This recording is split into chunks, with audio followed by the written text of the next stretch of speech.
TV ట్రిబుల్9 news కి స్వాగతం। Bulletin లో ముందుగా హెడ్లైన్స్।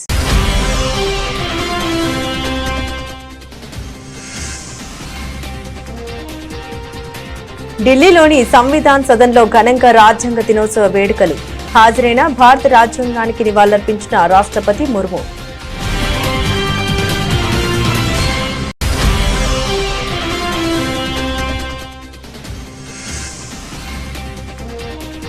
గురు తేగ్ బహదూర్ 350వ అమరవీరుల వార్షికోత్సవంలో పాల్గొన్న ప్రధాని।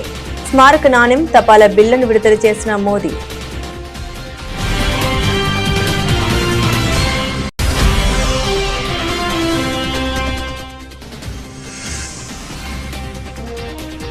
యూపీఎస్సీకి 100 ఏళ్లు। ఢిల్లీలో ఘనంగా ప్రారంభమైన శతవార్షికోత్సవ వేడుకలు।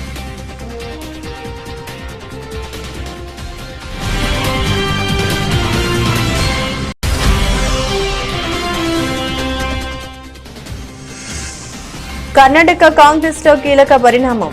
డీకేఎస్ తో జార్కిహోలీ అర్ధరాత్రి రహస్య భేటీ।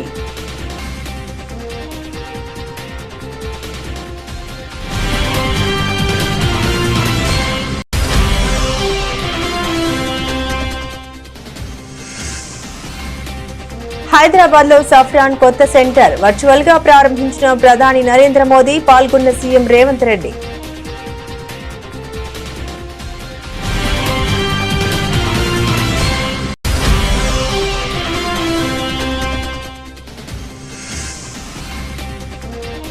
ఏపీ మాక్ అసెంబ్లీ ప్రారంభం, అన్ని తామై నడిపిస్తున్న విద్యార్థి ప్రతినిధులు।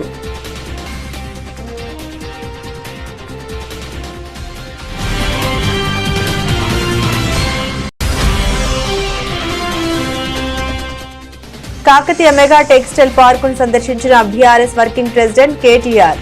పత్తి పంటకు అజాం జాహీ మిల్లుతో ఎంతో మందికి ఉపాధి కల్పించే జిల్లా వరంగల్ అని వెల్లడి।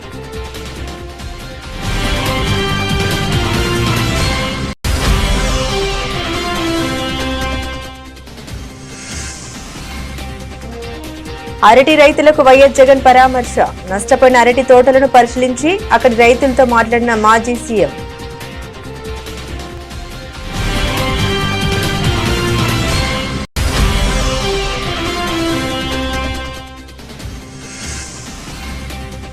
కామారెడ్డి డిక్లరేషన్ ను కాంగ్రెస్ సర్కార్ తుంగలో తొక్కింది। మాజీ మంత్రి శ్రీనివాస్ గౌడ్ ధ్వజం।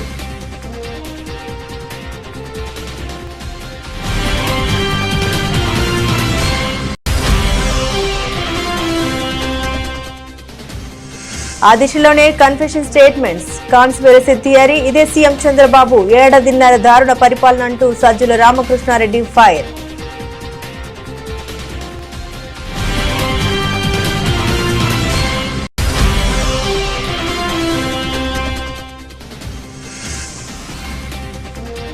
మళ్లీ పరిగెందుకున్న పుత్తడి, ఒకే రోజు 3500 ఎకబాకిన ధర।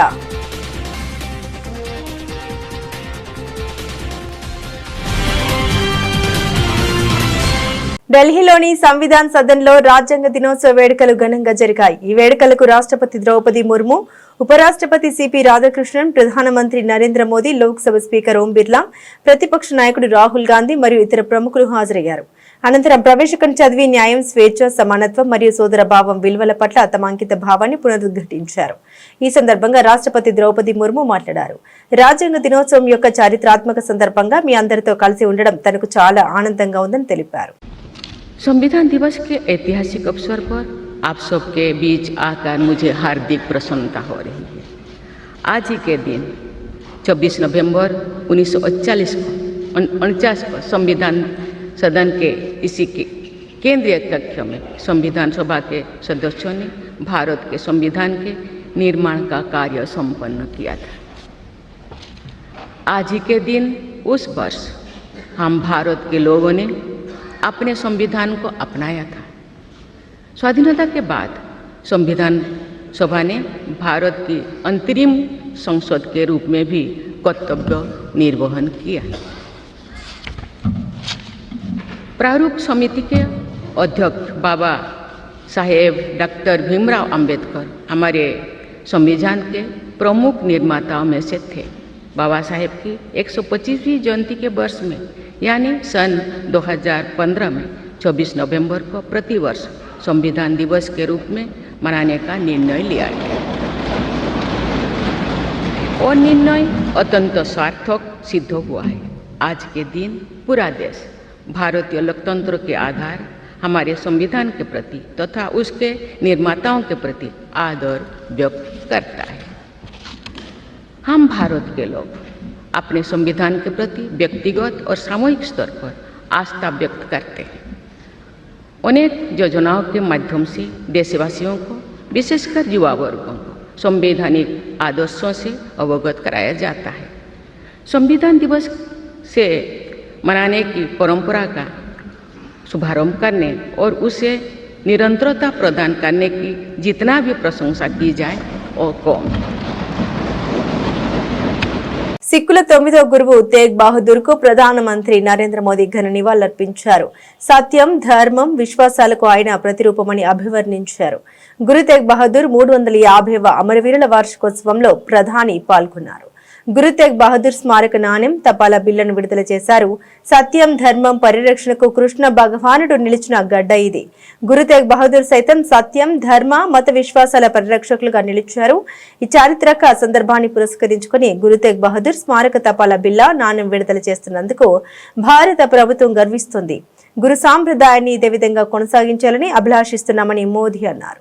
गुरु तेग बहादुर साहब जी की स्मृति हमें ये सिखाती है कि भारत की संस्कृति कितनी व्यापक, कितनी उदार और कितनी मानवता केंद्रित रही है। उन्होंने सर्वत का भला का मंत्र अपने जीवन से सिद्ध किया। आज का यह आयोजन सिर्फ इन स्मृतियों और सीखों के सम्मान का क्षण नहीं है, यह हमारे वर्तमान और भविष्य के लिए एक महत्वपूर्ण प्रेरणा भी है। गुरु साहब ने सिखाया है, जो नर दुख में दुख नहीं माने सो ही पूर्ण ज्ञानी, यानी जो विपरीत परिस्थितियों में भी अड़िग रहता है वही सच्चा ज्ञानी है, वही सच्चा साधक है। इसी प्रेरणा के साथ हमें हर चुनौती को पार करते हुए अपने देश को आगे ले जाना है, अपने भारत को विकसित बनाना है। साथियों, गुरु साहब ने ही हमें सिखाया है, भय काहू को देत न भय मानत आन, यानी हम न किसी को डराएं और न किसी से डरकर जिए। यही निर्भयता समाज और देश को मजबूत बनाती है। आज भारत भी इसी सिद्धांत पर चलता है। हम विश्व को बंधुत्व की बात भी बताते हैं और अपनी सीमाओं की रक्षा भी करते हैं। हम शांति चाहते हैं लेकिन अपनी सुरक्षा से कोई समझौता नहीं करते। ऑपरेशन सिंदूर इसका सबसे बड़ा उदाहरण है। पूरे विश्व ने ये देखा है, नया भारत न डरता है, न रुकता है और न आतंकवाद के खिलाफ झुकता है। आज का भारत साहस और स्पष्टता के साथ पूरी शक्ति से आगे बढ़ रहा है। దేశంలో ప్రభుత్వ ఉద్యోగ నియామకాలకు అత్యున్నత ప్రామాణికంగా నిలిచే union public service commission UPSC 100 ఏళ్లు పూర్తి చేసుకుంది. ఈ చారిత్రాత్మక ఘట్టాన్ని పురస్కరించుకుని దేశ రాజధాని ఢిల్లీలో శతవార్షికోత్సవం ఘనంగా ప్రారంభమైంది. రాజ్యాంగ దినోత్సవాన్ని పురస్కరించుకుని 2 రోజుల పాటు ఈ కార్యక్రమాలు జరగనున్నాయి. న్యూఢిల్లీలోని భారత మండపంలో జరిగిన ప్రారంభోత్సవంలో లోక్సభ స్పీకర్ ఓం బిర్లా, కేంద్ర మంత్రి జితేంద్ర సింగ్ ముఖ్య అతిథులుగా పాల్గొన్నారు. ఈ కీలక సదస్సులో యూపీఎస్సీ ప్రస్తుత చైర్మన్ సభ్యులతో పాటుగా అన్ని రాష్ట్రాల పబ్లిక్ సర్వీస్ కమిషన్ల చైర్మన్లు, సభ్యులు, మాజీ ఉన్నతాధికారులు, నిపుణులు పాల్గొంటున్నారు. ఈ వేడుకల్ని కేవలం ఉత్సవాలకే పరిమితం చేయకుండా దేశవ్యాప్తంగా నియామక ప్రక్రియల్ని మరింత బలోపేతం చేయడంపై దృష్టి సారించారు. ముఖ్యంగా పబ్లిక్ సర్వీస్ కమిషన్లను సామాన్యులకు మరింత చేరువ చేసేలా సరళమైన, పారదర్శకమైన, జవాబుదారీతనం గల విధానాలను రూపొందించడంపై ఈ సమావేశంలో లోతుగా చర్చిస్తున్నారు. निश्चित रूप से यूपीएससी की 100 वर्ष की यात्रा इस देश के प्रशासनिक ढांचे, वहाँ की पारदर्शिता, वहाँ की जवाबदारी, वहाँ की निष्पक्षता, वहाँ की गोपनीयता केवल भारत में नहीं, दुनिया के लिए भी ये संस्था आज मार्गदर्शन के रूप में है। और इस 100 वर्ष की यात्रा में इस संघ लोक सेवा आयोग के अंदर जिन महानुभावों ने योगदान दिया, अपने विजन से, अपने कार्य से और अपने समय की परिस्थितियों के अनुसार इसकी निष्पक्षता, ईमानदारी, गोपनीयता, मर्यादा, प्रतिष्ठा बनाए रखी, वह सब लोग बधाई के पात्र हैं। निश्चित रूप से संविधान निर्माण करते समय भी संविधान सभा के सदस्यों ने इस संस्था की स्वतंत्रता, निष्पक्षता, पारदर्शी को महत्वपूर्ण माना है और इसीलिए संविधान में इस संस्था को संरक्षित भी किया है। और मुझे खुशी है कि 100 वर्ष की यात्रा में संविधान के मार्गदर्शन में इस संस्था ने समय समय पर बदलते स्वरूप के अनुसार अपने आप को परिवर्तन किया। కర్ణాటక కాంగ్రెస్ లో ముఖ్యమంత్రి పదవి మార్పుపై ఊహాగానాలు జోరందుకున్న వేళ కీలక పరిణామం చోటు చేసుకుంది. ఉప ముఖ్యమంత్రి డీకే శివకుమార్ సీనియర్ మంత్రి సతీష్ జార్కిహోలీతో మంగళవారం అర్ధరాత్రి రహస్యంగా సమావేశమయ్యారు. ఈ భేటీ రాజకీయ వర్గాల్లో తీవ్ర చర్చనీయాంశంగా మారింది. సీఎం సిద్ధరామయ్య రాజకీయ వారసుడిగా హిందా, మైనార్టీలు, వెనుకబడిన వర్గాలు, దళితులు ఓటు బ్యాంకుకు బలమైన నేతగా భావిస్తున్న జార్కిహోలీతో డీకేఎస్ భేటీ కావడం ప్రాధాన్యం సంతరించుకుంది. సిద్ధరామయ్య తర్వాత పార్టీని నడిపించే వ్యూహాలపై తమ మధ్య ఉన్న విభేదాలను పరిష్కరించుకోవడంపై వీరి మధ్య చర్చలు జరిగినట్లు సమాచారం. గతంలో సిద్ధరామయ్య కుమారుడు యతీంద్ర కూడా తన తండ్రి రాజకీయ వారసత్వాన్ని జార్కిహోలీ ముందుకు తీసుకెళ్లగలరని వ్యాఖ్యానించారు. ఒకవైపు ఈ సమావేశం జరగగా మరోవైపు డీకే శివకుమార్ మద్దతుదారులు ఢిల్లీలో లాబియింగ్ ముమ్మరం చేశారు. సుమారు 10 మంది ఎమ్మెల్యేలు ఏఐసీసీ అధ్యక్షుడు మల్లికార్జున ఖర్గేను కలిసి డీకేఎస్ ను త్వరలో ముఖ్యమంత్రిని చేయాలని కోరారు. డీకేఎస్ 200% సీఎం అవుతారని రామనగర్ ఎమ్మెల్యే ఇక్బాల్ హుస్సేన్ ధీమా వ్యక్తం చేశారు. శంషాబాద్ సమీపంలోని జిఎంఆర్ ఏరో పార్క్ లో ఫ్రాన్స్ కు చెందిన ప్రముఖ సంస్థ సఫ్రాన్ నెలకొల్పుతున్న లీప్ ఇంజన్ ఎంఆర్ఓ సెంటర్ ను ప్రధాని నరేంద్ర మోదీ ఆన్లైన్ ద్వారా ప్రారంభించారు. ఈ కార్యక్రమంలో ముఖ్యమంత్రి రేవంత్ రెడ్డి పాల్గొని ప్రసంగించారు. తెలంగాణపై నమ్మకంతో హైదరాబాద్ ను ఎంచుకున్న సఫ్రాన్ కు అభినందన తెలియజేశారు. ఈ కొత్త సదుపాయం ఏరోస్పేస్ రక్షణ రంగంలో తెలంగాణ వృద్ధికి ఒక మైలురాయిగా నిలుస్తోందన్నారు. ఇది భారతదేశంలో లీప్ ఇంజన్ లో మొట్టమొదటి మెయింటెనెన్స్, రిపేర్, ఓవర్హాల్ సెంటర్ అని తెలిపారు. 1300 కోట్ల పెట్టుబడితో ఏర్పాటు చేసిన ఈ సదుపాయంతో 1000 మందికి పైగా నైపుణ్యం కలిగిన సాంకేతిక నిపుణులు, ఇంజనీర్లకు ఉపాధి లభిస్తుందని తెలిపారు. आज भारत दुनिया के सबसे तेजी से बढ़े डोमेस्टिक एविएशन मार्केट में शामिल है। हमारा डोमेस्टिक मार्केट अब दुनिया में तीसरा सबसे बड़ा मार्केट है। आज भारत के लोगों का एस्पिरेशंस एक नए आसमान पर है। ऐसे में भारत में एयर ट्रेवल की डिमांड लगातार बढ़ रही है और इसलिए हमारे एयरलाइंस लगातार अपने एक्टिव फ्लीट को बढ़ा रही है। भारत की एयरलाइन कंपनियों ने 1500 से ज्यादा नए एयरक्राफ्ट का ऑर्डर दिया है। साथियों, भारत के एविएशन सेक्टर में तेज एक्सपेंशन के चलते maintenance, repair and overhaul MRO की सुविधाओं की जरूरतें भी बढ़ रही है। हमारा 85% एमआरओ का काम देश के बाहर होता रहा है। इससे खर्च बढ़ता था, समय ज्यादा लगता था और एयरक्राफ्ट लंबे समय तक ग्राउंडेड रहते थे। ये स्थिति भारत जैसे विशाल एविएशन मार्केट के लिए ठीक नहीं थी। इसलिए आज भारत सरकार देश के दुनिया के एक बड़े एमआरओ केंद्र के रूप में विकसित कर रही है। अब पहली बार देश में एक global OEM deep level servicing की सुविधा स्थापित कर रहा है। साथियों, साफरान की ग्लोबल ट्रेनिंग, नॉलेज ट्रांसफर और भारत के इंस्टीट्यूशंस के साथ साझेदारी, इससे देश में एक ऐसी वर्कफोर्स तैयार होगी जो आने वाले वर्षों में पूरे MRO It creates new business opportunities for our local MSMEs and precision engineering companies. Today, we also lay foundation for Safran M88 military engine MRO. This MRO will support Indian Air Force and Indian Navy. Hyderabad is a major aerospace and defense hub for India.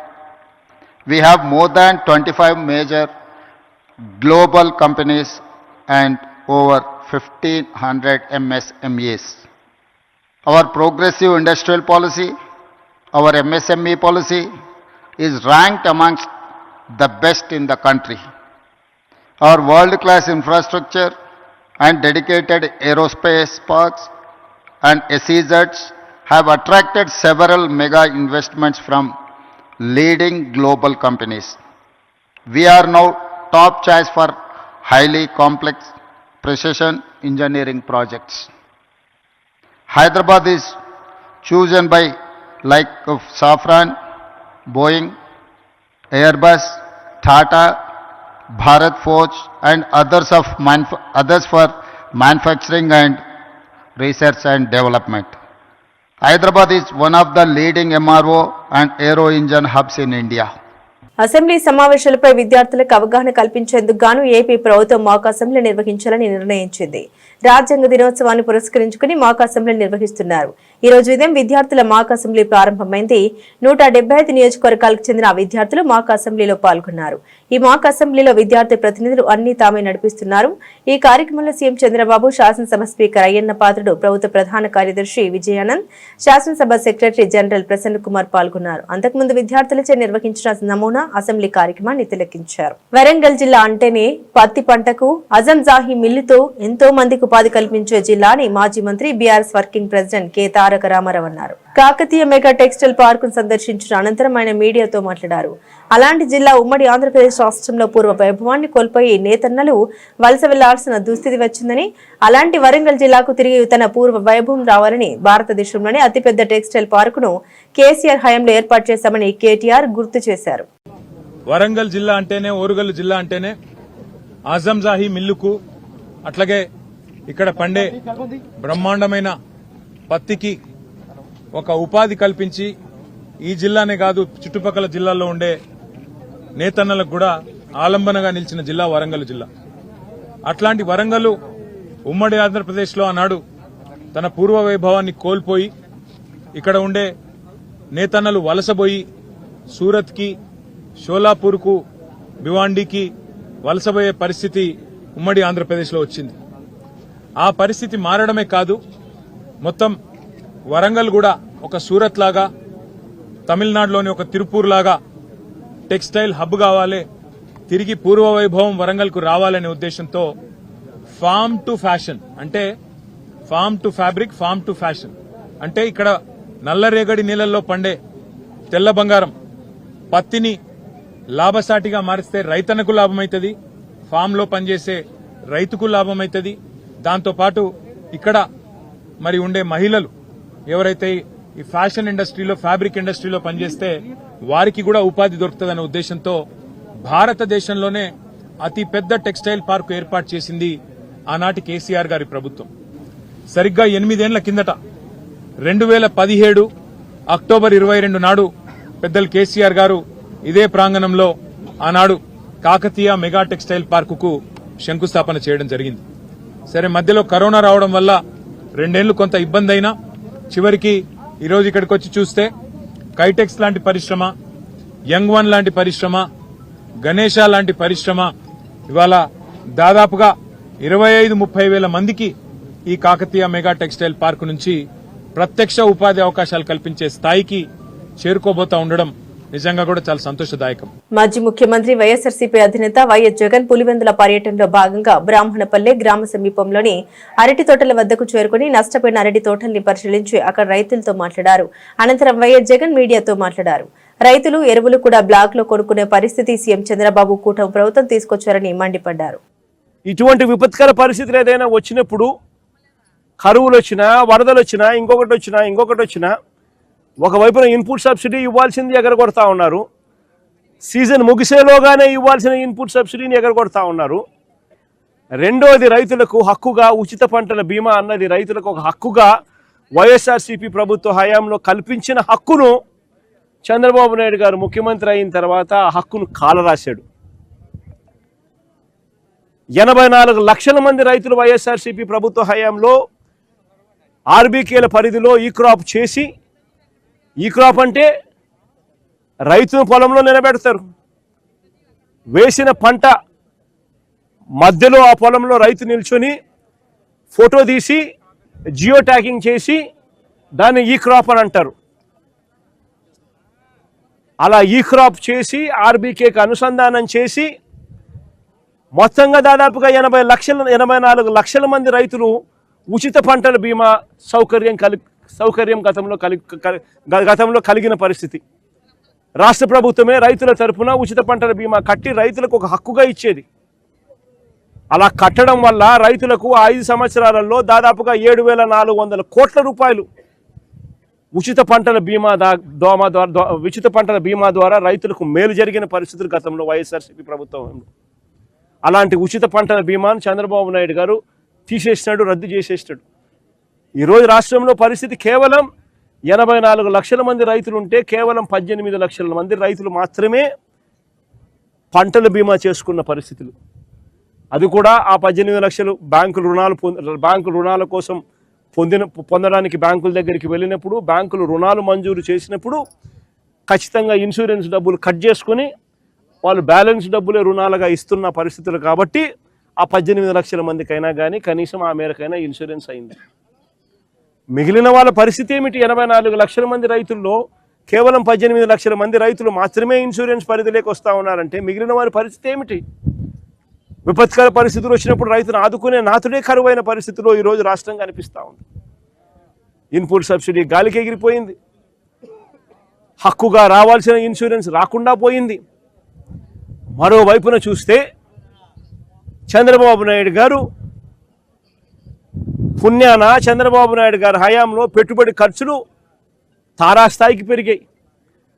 ఎరువులు సైతం రైతులు బ్లాక్లో కొనుక్కోవాల్సిన పరిస్థితి బహుశా ప్రపంచ చరిత్రలో ఎక్కడైనా ఉంటుందో లేదో నాకు తెలియదు, కానీ ఆంధ్ర రాష్ట్రంలో ఈసారి చంద్రబాబు నాయుడు గారి హయాంలో చూస్తూ ఉన్నాం. ఎరువులు సైతం బ్లాక్లో కొనుక్కోవాల్సిన పరిస్థితులు మొట్టమొదటిసారిగా చూస్తా ఉన్నాం. రాష్ట్రంలోని బీసీలను కాంగ్రెస్ సర్కార్ నిర్మూలముంచిందని 42% రిజర్వేషన్లు కల్పించడంలో విఫలమైందని మాజీ మంత్రి వి శ్రీనివాస్ గౌడ్ ధ్వజమెత్తారు. హైదరాబాద్ తెలంగాణ భవన్లో మాజీ ఎమ్మెల్యే పట్నం నరేందర్ రెడ్డితో కలిసి ఆయన మీడియాతో మాట్లాడారు. గత అసెంబ్లీ ఎన్నికల ముందు కామారెడ్డిలో కాంగ్రెస్ ప్రకటించిన బీసీ డిక్లరేషన్ ను ప్రభుత్వం తుంగలో తొక్కిందని మండిపడ్డారు. బీసీల రిజర్వేషన్ల విధానంపై ఎక్కడా నిబంధన పాటించలేదని దుయ్యబట్టారు. స్థానిక ఎన్నికల్లో రిజర్వేషన్లపై కాంగ్రెస్ మోసం చేసిందని నిప్పులు చెరిగారు. కాంగ్రెస్ ప్రభుత్వం ఇచ్చిన చీరలు కట్టుకుని పంచాయతీ ఎన్నికల్లో మహిళలు ఓట్లేయాలని సీఎం రేవంత్ రెడ్డి ప్రకటించడాన్ని తప్పుబట్టారు. సీఎం ఈ విధంగా బహిరంగంగా ఓట్లు అడుగుతుంటే ఎన్నికల కమిషన్ ఎక్కడికి పోయిందని ప్రశ్నించారు.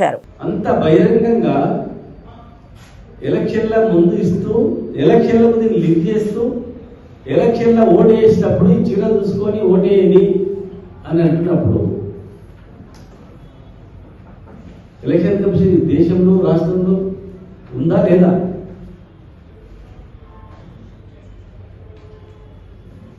బీజేపీ పార్టీ ఇది కల్పిస్తుందా లేదా? అంటే ఢిల్లీలోనేమో ఫైటింగ్, గల్లీలో దోస్తానా? ఒక ప్రాంతీయ పార్టీలు బతుకోద్దా? ఉంటే కాంగ్రెస్ ఉండాలా, లేకపోతే బీజేపీ ఉండాలి, అంతేనా? కాంగ్రెస్ సంబంధించిన పార్టీలు, బీజేపీ తనకు సంబంధించినటువంటి కూటమి, అంతేనా? ఇది ఎక్కడ న్యాయం? ఎలక్షన్లలో చీరలు పంపిణీ చేస్తూ, ఎలక్షన్ల ముందు వాగ్దానం చేస్తూ, ఇంత డైరెక్ట్ గా మాట్లాడుతుంటే కూడా కనీసం ఎలాంటి స్పందన లేదా? ఎవిడెన్స్ లేదు, డైరెక్ట్ ఎవిడెన్స్ అనిపిస్తుంది. వేరే కొత్తగా మీకు చెప్పాల్సిన అవసరం లేదు. ప్రజలు కూడా గమనించాలి. 2 ఏళ్లుగా ఏం హామీ ఇచ్చారు, ఏం హామీ ఇచ్చిన హామీ ఏం తెచ్చి? నిజంగా మీరు ఓటేయాలంటే ప్రతి మహిళకు 2,500 ఇస్తామని పెన్షన్ ఇచ్చిండ్రా? ప్రతి మహిళ పేరు మీద ఇల్లు ఇస్తామన్నారు, ఇందులో మహిళ ఇచ్చిండ్రా? ఏది ఇచ్చినా మహిళ పేరు ఇస్తామన్నారు, అయిందా? వికలాంగుల పెన్షన్ ఇచ్చలేదు, అమ్మ ఆ తాతకి ఇచ్చిన అవ్వకి ఇస్తామని ఇచ్చిందా? ఎక్కడ ఉన్నాయి హామీలు? టీడీపీ కూటమి ప్రభుత్వం ఏడాదిన్నర పాలనలో చేసింది ఏమీ లేక ఏం చేశామో చెప్పుకోలేక వైఫల్యాలు బయటపడ్డప్పుడు అవినీతితో ఇరుకున పడినప్పుడల్లా టార్గెట్ వైఎస్ఆర్సీపీ నినాదం భుజానికి ఎత్తుకుని తమ పార్టీ నాయకులపై అక్రమ కేసులు పెట్టి డైవర్షన్ పాలిటిక్స్ చేస్తున్నారని వైఎస్ఆర్సీపీ స్టేట్ కోఆర్డినేటర్ సజ్జల రామకృష్ణారెడ్డి ధ్వజమెత్తారు. ఇటు డైవర్షన్ అటు వైఎస్ఆర్సీపీపై కక్ష సాధింపు ఆ దిశలోనే కన్ఫెషన్ స్టేట్మెంట్స్ తో కాన్స్పిరసీ థియరీని సీఎం చంద్రబాబు అమలు చేస్తున్నారని ఆయన ఆక్షేపించారు. ఏ ఆధారాలు లేకుండానే అక్రమంగా కేసులు నమోదు చేసి ఎవరినో ఒకరిని అరెస్టు చేయడం, బెదిరించడం, ఆ తర్వాత వాంగ్మూలాలు నమోదు చేయడం, వాటి ఆధారంగా టార్గెట్ లిస్ట్ లో ఉన్న వారిపై కేసులు పెడుతూ వైఎస్ఆర్సీపీ నాయకులపై కక్ష సాధిస్తున్నారని అదే సీఎం చంద్రబాబు నమ్ముకున్న కన్ఫెషన్ కాన్స్పిరసీ థియరీ అని వెల్లడించారు. ఊరు పేరు ఎక్కడ ఏమున్నాయో పేర్లన్నీ వస్తున్నాయి. A1 నుంచి A40 వరకు ఎంతవరకు చేసేసింది. దగ్గర రకరకాల నార్త్ ఇండియన్ పేర్లు అన్నీ వస్తున్నాయి. అన్నీ కలిపి ఒకటే పామ్ ఆయిల్ కానీ ఇంకోటి కానీ తెచ్చి కలుపుతున్నారనేట్టు తీసుకొస్తూ 19-24 మధ్య మీరు లడ్డు తిని ఉంటే అది కల్తీ అయి ఉంటుంది అనేది ఒక దుష్ప్రచారం, విష ప్రచారం అనేది భక్తుల ప్రజల తలల్లో ఎక్కించే ప్రయత్నం, కుట్ర భయంకరంగా జరుగుతోంది. ఆ ప్రాసెస్లో ఆ రోజు ఆయన జంతువులు కోవరినప్పుడు ఎట్లా హర్ట్ చేస్తూ వచ్చాడో ఈ రోజు కూడా ఇంకా దాన్ని పెంచుతూ పర్పెచ్యుయేట్ చేస్తూ వచ్చినాడు for the narrow reason political వెండేటాతో వైఎస్ఆర్సీపీని ఇరికించడానికి. తన తప్పులు, తన అబద్ధాల నుంచి జనం దృష్టి మళ్లించడం, అలాగే మా మీద కక్ష సాధింపుగా వైఎస్ఆర్సీపీని దాంట్లో ఇరికించడం. దీనికి బేసు ఒక్కటే ఆయన కనుక్కున్నది ఏదంటే కన్ఫెషను, కాన్స్పిరసీ. ఈ రెండు వీటి మీద ఎవరో ఒకరిని తీసుకురావడం, కన్ఫెషన్ అని రాయించడం, లేదు కాన్స్పిరసీ థియరీ తీసుకురావడం, వీళ్ళందరూ కలిసి కుట్ర పన్నారనడం, ముందు దాన్ని కోర్టు ముందు ప్రజెంట్ చేయడం, ఏమంటే ఇన్వెస్టిగేషన్ జరుగుతుంది అనడం. న్యాయస్థానం కూడా ఇన్వెస్టిగేషన్ జరుగుతుంది కదా కాబట్టి కొన్నాళ్ళు ఓపిక పట్టండి అని జైల్లోకి పంపడం. ఇప్పుడు ఆయన పెట్టుకున్న లాయర్ ఎవరైతే ఢిల్లీ లాయర్ ఉన్నాడో, చంద్రబాబు కేసు ఆ రోజు వాదించిన లాయరే ఈరోజు ఆయనకు వేరే అసైన్మెంటే లేదు. పెట్టిన కేసులన్నీ వైఎస్ఆర్సీపీ మీద పెట్టినవి. దాదాపు 10 కోట్ల దాకా 9-8 కోట్లు ఎంతో ఇప్పటికీ ఫీజులు కూడా చెల్లించినారు గవర్నమెంట్ నుంచి. లిక్కర్ స్కామ్ అన్నారు, ఇప్పటికీ ఏమన్నా తేలిందా? ఇందులో కానీ లడ్డు దాంట్లో కానీ లడ్డు అడుగుతాను. హౌ కెన్ యూ డిఫరెన్షియేట్ 2024 అని మధ్య పీరియడ్ 2019-2024 అని ఎట్లా తీస్తారు? 100 ఏళ్లలో అది అంతకుముందు కాంగ్రెస్ హయాం కావచ్చు, తెలుగుదేశం హయాం కావచ్చు, మా వైఎస్ఆర్సీపీ 5 ఏళ్ల హయాం కావచ్చు. సంప్రదాయాలకు లేదా సిస్టమ్స్ ఎవాల్వ్ అవుతూ ఓవర్ ది పీరియడ్ భక్తుల సంఖ్య పెరిగే కొద్దీ వచ్చిన దాంట్లో భాగంగానే లడ్డూ ప్రసాదం దీనికి సంబంధించి కూడా క్వాలిటీ చెక్స్ ఇవన్నీ జరుగుతూ వచ్చాయి. ఆ చెక్స్, క్వాలిటీ చెక్స్లో ఇంప్రూవ్మెంట్ ఉందా, ఏమైనా సడలించినారా అంటే వైఎస్ఆర్సీపీ హయాంలో ఇంప్రూవ్ చేశారు. నువ్వు కంపేర్ చేస్తే ఏం చేయాలి? 19-24 మధ్యకు సంబంధించి ఈ క్వాలిటీ చెకింగ్ సిస్టమ్స్లో ఏమైనా మార్పులు వచ్చినాయా? ముందు ట్యాంకర్లు ముందు వచ్చిన సరుకు రిజెక్ట్ అయిన సందర్భాలు ఉన్నాయి, మా హయాంలో రిజెక్ట్ అయిన సందర్భాలు ఉన్నాయి. గత 3 రోజులుగా తగ్గుతూ వచ్చిన పుత్తడి మళ్లీ భగ్గుమంది. ప్రాంతీయ ఆభరణాల వర్తకులు కొనుగోళ్లకు మొగ్గు చూపడంతో పాటు పెండెంట్ల సీజన్ కావడంతో కొనుగోలు భారీగా పుంజుకున్నాయి. దీంతో దేశీయంగా ఒక్కసారిగా బంగారం ధర భారీగా పెరిగింది. దేశ రాజధాని న్యూఢిల్లీ బులియన్ మార్కెట్ లో 10 గ్రాముల పుత్తడి ధర ఒకే రోజు 3,500 ఎగబాకి 1,28,900 నమోదైంది. అలాగే 99.5% స్వచ్ఛత కలిగిన గోల్డ్ ధర కూడా అంతే స్థాయిలో ఎగబాకి 1,28,300 పలికింది. ఇటు హైదరాబాద్ లో గోల్డ్ ధర 2,000 వరకు అధికమైంది.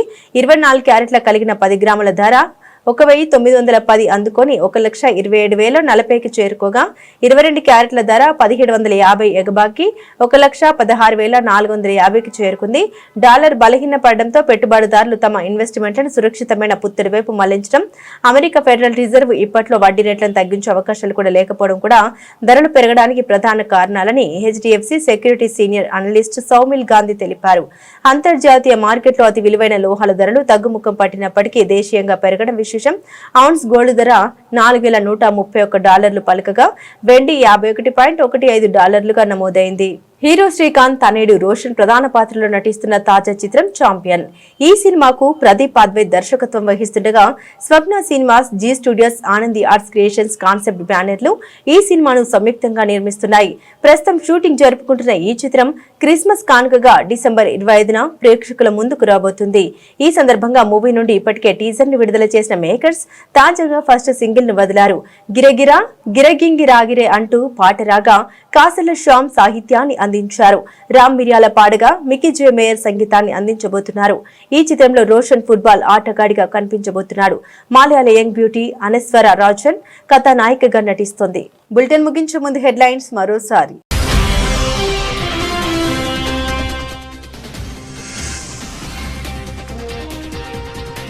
ఢిల్లీలోని సంవిధాన్ సదన్లో ఘనంగా రాజ్యాంగ దినోత్సవ వేడుకలు. హాజరైన భారత రాజ్యాంగానికి నివాళులర్పించిన రాష్ట్రపతి ముర్ము.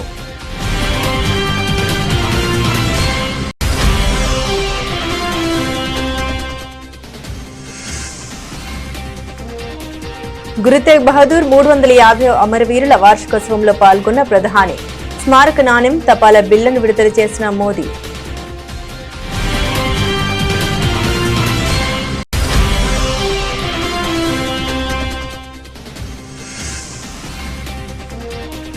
యూపీఎస్సీకి 100 ఏళ్లు. ఢిల్లీలో ఘనంగా ప్రారంభమైన శతవార్షికోత్సవ వేడుకలు.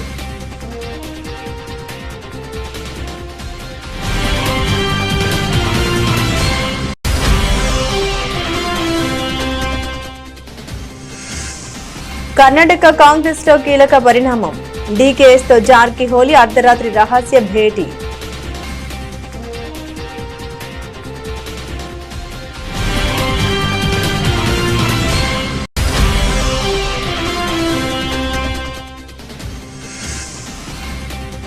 హైదరాబాద్ లో సఫ్రాన్ కొత్త సెంటర్ వర్చువల్ గా ప్రారంభించిన ప్రధాని నరేంద్ర మోదీ, పాల్గొన్న CM Revanth Reddy.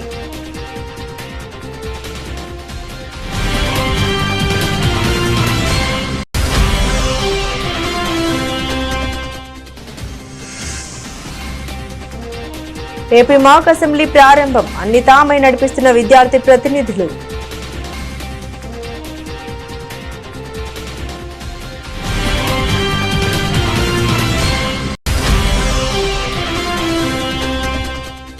Kakatiya mega textile పార్కును సందర్శించిన బీఆర్ఎస్ వర్కింగ్ ప్రెసిడెంట్ కేటీఆర్. పత్తి పంటకు అజాం జాహీ మిల్లుతో ఎంతో మందికి ఉపాధి కల్పించే జిల్లా వరంగల్ అని వెల్లడి.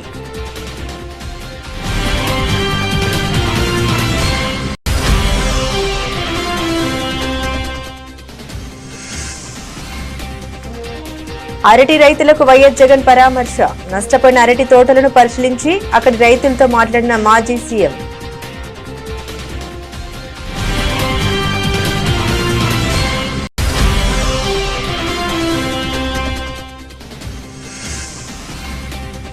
కామారెడ్డి డిక్లరేషన్ ను కాంగ్రెస్ సర్కార్ తుంగలో తొక్కింది. మాజీ మంత్రి శ్రీనివాస్ గౌడ్ ధ్వజం.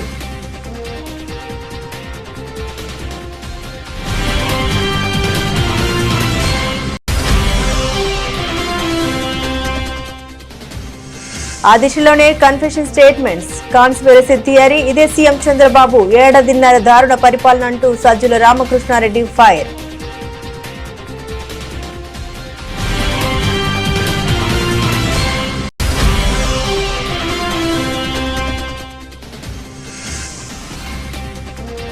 మళ్లీ పరిగెందుకున్న పుత్తడి. ఒకే రోజు 3,500 ఎకబాకిన ధర.